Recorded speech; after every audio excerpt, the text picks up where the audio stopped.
Hey guys, it's Dan here with Straight Up Tech, and today I've got the Power Lead Full HD digital video camera that I picked up on Amazon the other day, and I want to bring it a quick unboxing and first thoughts about this. So more coming up.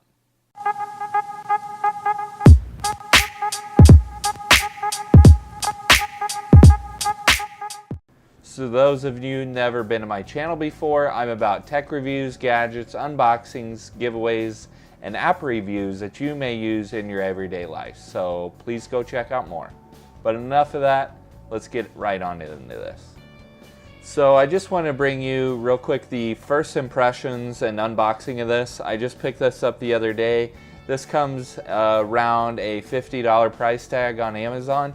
I just kind of wanted to have an extra camera. I have already a Samsung one of these, but I just want to have an extra one laying around just in case I had a battery die or I just needed an alternate shot.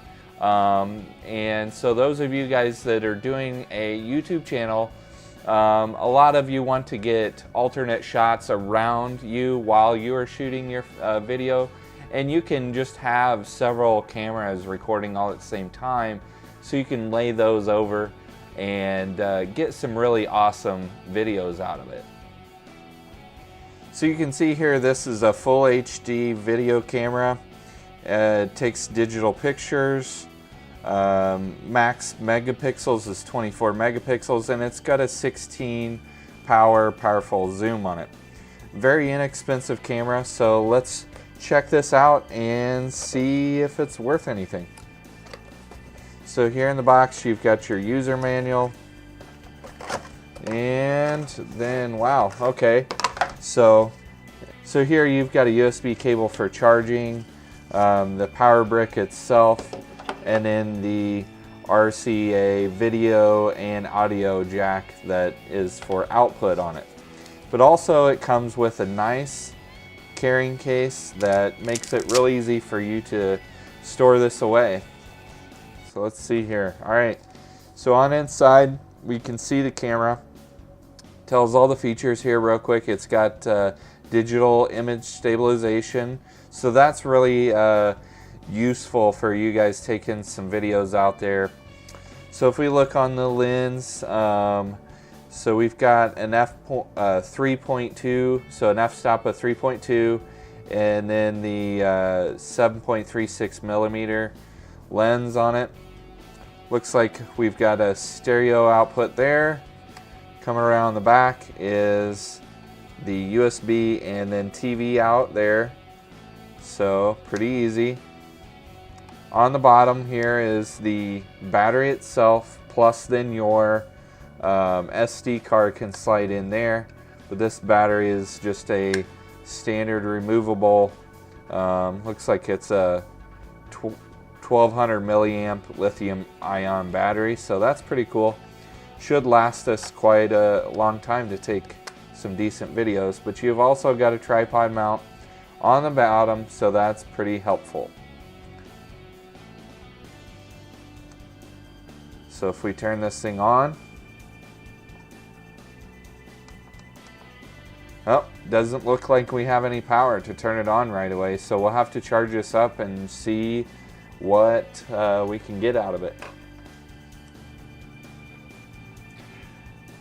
Alright guys, here, so I've got this thing charged up now. So just real quickly, you've got a few different settings you can choose here on, but first is your modes, so you can switch between digital camera and video mode, but then also you can go into the menu and set things like your movie size. So here we can look at that. So you can set this to the full HD, just HD, or a 640 resolution as well. The full HD is obviously a 1920 by 1080. So we're going to choose that.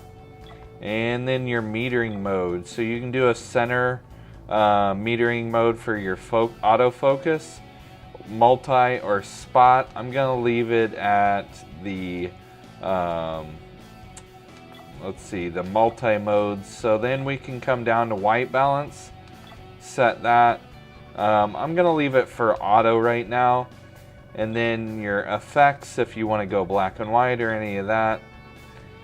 So then here we can hit the over button and set any other sounds, power frequencies, power save, date time, formats, language, blah blah blah.